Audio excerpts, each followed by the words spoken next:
About a month ago, I think, I did a post on Candida and why you do need some in your gut, and the overgrowth, the out of control growth of Candida is actually the problem. And here's the thing that most people don't understand.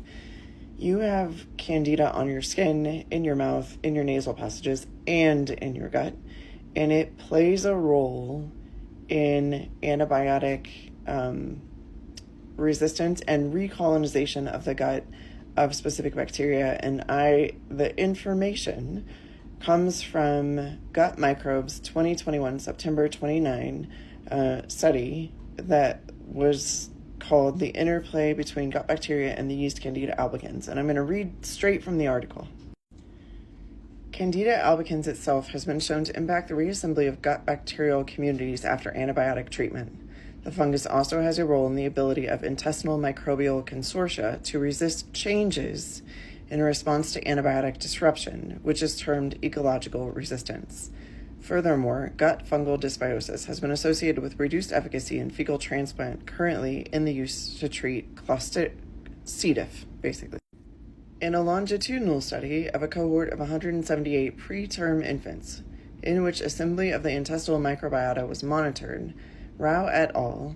Were able to infer several interdependencies between specific fungi, and bacterial taxa. For instance, they inferred that Candida albicans antagonizes Klebsiella, which is a way worse infection, where staph may antagonize Candida. Some of the predicted pairwise interactions were further confirmed in the gut colonization experiments in rodents, indicating that at least in microbial communities of relatively low complexity, such as the preterm infant gut, it may be possible to single out a significant fungus-bacteria interaction. Another large study of 942 human adults found a positive correlation between fungal and bacterial richness in the gut, which is suggestive of mutualism between both kingdoms, yet failed to uncover the correlation between fungi and bacteria at the species level. Taken together, these studies describe in this section, while short of providing mechanistic details, do indicate that fungi and bacteria impact the proliferation of each other in the mammalian gut. So people say that you don't need Candida. However, they were able to specifically show that Candida antagonizes Klebsiella, and Klebsiella is a way worse infection. A Candida infection can be controlled easily. Klebsiella, not so much. If you have an autoimmune disorder, if it's environmental, you can reverse it if you do the right things.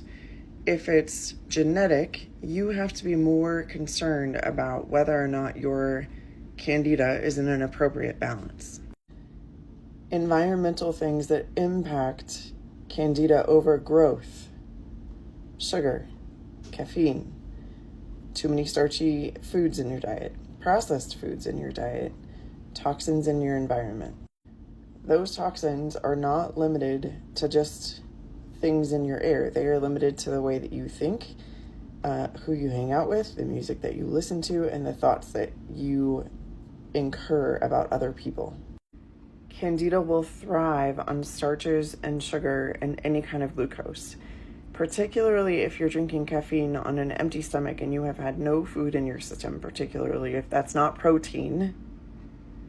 You will overproduce Candida because basically you're feeding it. The same is true of parasites. A high protein diet will decrease your risk for a parasitic infection getting out of control. With the Candida diet, you also want to remove anything that can be moldy. A lot of berries get included in this, cashews, peanuts, and also things like any cheeses. While you're doing a low Candida diet, herbs and spices that you might want to focus on: cinnamon, dill, garlic, oregano, and rosemary, straight from that research study. Most people treat C. diff and Klebsiella with heavy-duty antibiotics that can actually create bigger problems for the whole system and perpetuate the yeast overgrowth. So the basics here that I'm trying to get across is that, yes, yeast in your system is needed because it controls Klebsiella.